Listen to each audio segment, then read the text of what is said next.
Uma outra consequência advinda dessa desagregação da família é a valorização do efêmero em detrimento do permanente. Olha só o que diz-nos o verso 6. Porque deste número são os que se introduzem pelas casas e levam cativas mulheres nécias, carregadas de pecados, levadas de várias concupiscências. É novidade? Quais são as mulheres valorizadas nos nossos dias? São aquelas que trocam de marido a cada 15 dias. São aquelas que não têm nenhum compromisso moral. São aquelas que não têm nenhum compromisso de exibir o seu corpo para servir de promotor da sensualidade de um monte de gente. Veja os Big Brother, que muito crente vê aquele inferno. É bom você vê, sabe por quê?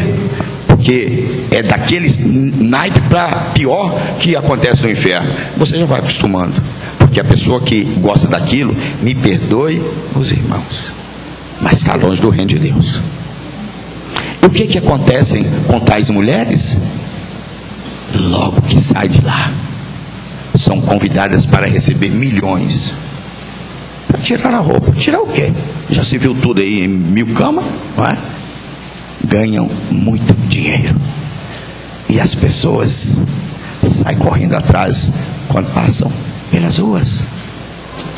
Mas vai uma senhora cristã autêntica, recatada, honesta, para ver o que a sociedade a chama. Mas a Bíblia, meus amados, nos diz que isto iria acontecer. Mulheres nécias seriam levadas, conduzidas nos carros abertos, sobre os ombros, nas páginas dos jornais, nas revistas, na televisão.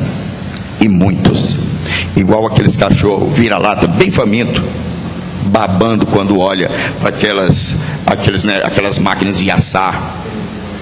Televisão de cachorro, né? Assar frango, chega a babar olhando o frango lá. É a mesma coisa. É um corpo sendo oferecido no mesmo critério na ordem moral, para servir de alimento. Um do alimento físico, o outro alimento da sensualidade, do pecado. Do pecado.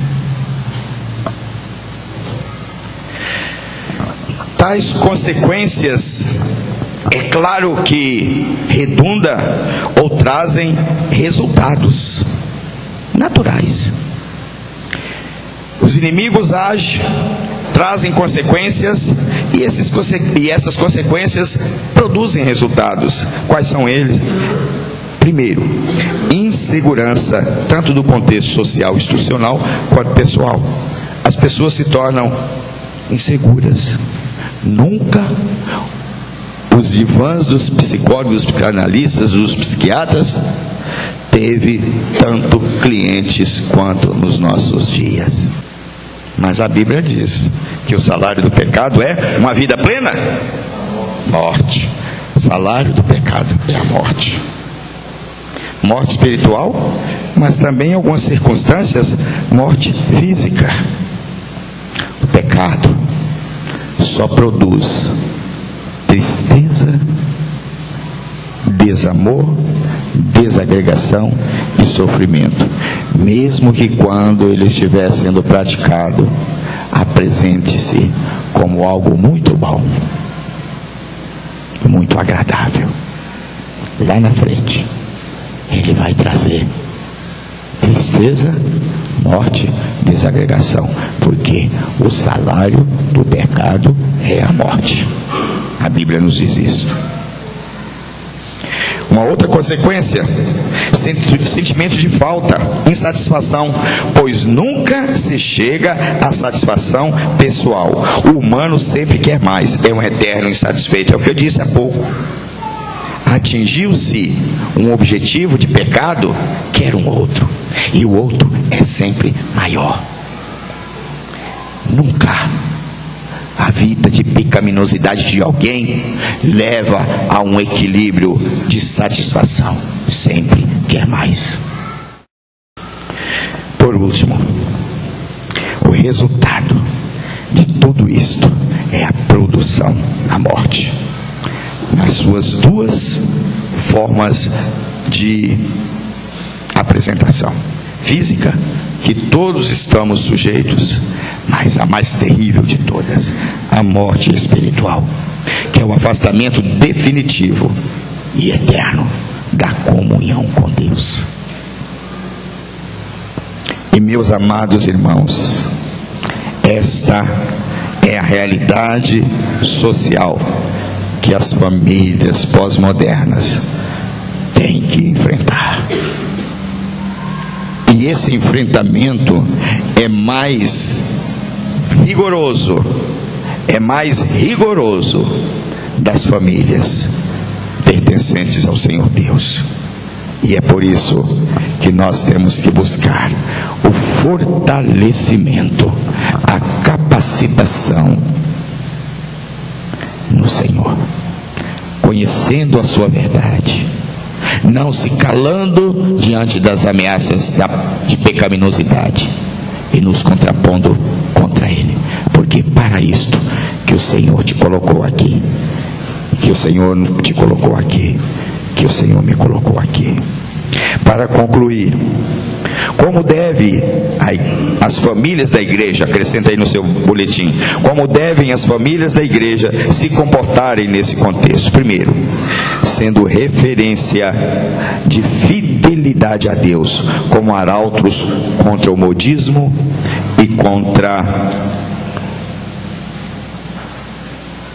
a prática de pecaminosidade nesse contexto que estamos vivendo. As igrejas que compõem, aliás, as famílias que compõem a igreja do Senhor, precisa-se de contrapor contra isto. E Deus espera que nós o façamos.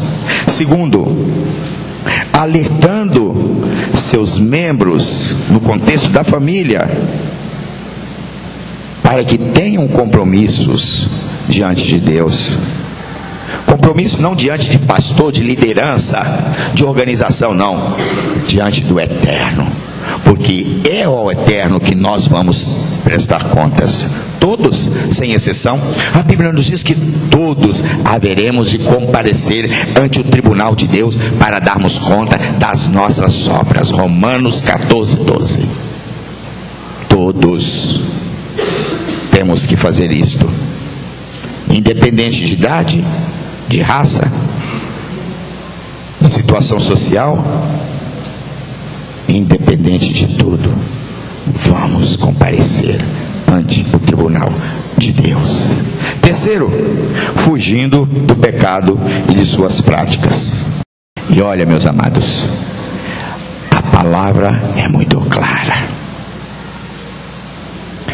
Sabe, porém, que nos últimos dias sobrevirão tempos trabalhosos. Algumas traduções dizem tempos difíceis. E tem uma tradução, inclusive, que diz tempos tempestuosos. Porque haverá homens amantes de si mesmo, avarentos, presunçosos. Exatamente a sociedade que estamos nela inseridos. É isso que a família tem que praticar nesse milênio: resistir aos assédios do inimigo. Meus amados, todos sabemos que não podemos entrar em nenhuma luta sem que conheçamos com quem estamos lutando e que armas usar. Por isso, a família precisa saber com quem tem de lutar e que arma utilizar. A Bíblia nos aponta os inimigos da família, nos indica as armas e nos auxilia na luta. Engajemos todos para restaurar as famílias para o Senhor.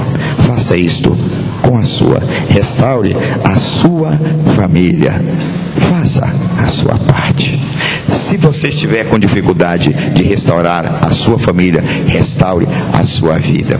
e convide aos membros da sua família para, de igual modo, restaurar também a sua vida. Porque se cada um de nós assim o fizermos, nós estaremos construindo a igreja dos seus sonhos, do sonho da liderança, dos sonhos de Deus, a igreja santa. Por isto, para que esta igreja seja uma igreja santa, depende exclusivamente da santidade de você, da minha santidade. Que Ele nos dê a graça de podermos entender e praticar esta necessidade desses dias tormentosos. Amém?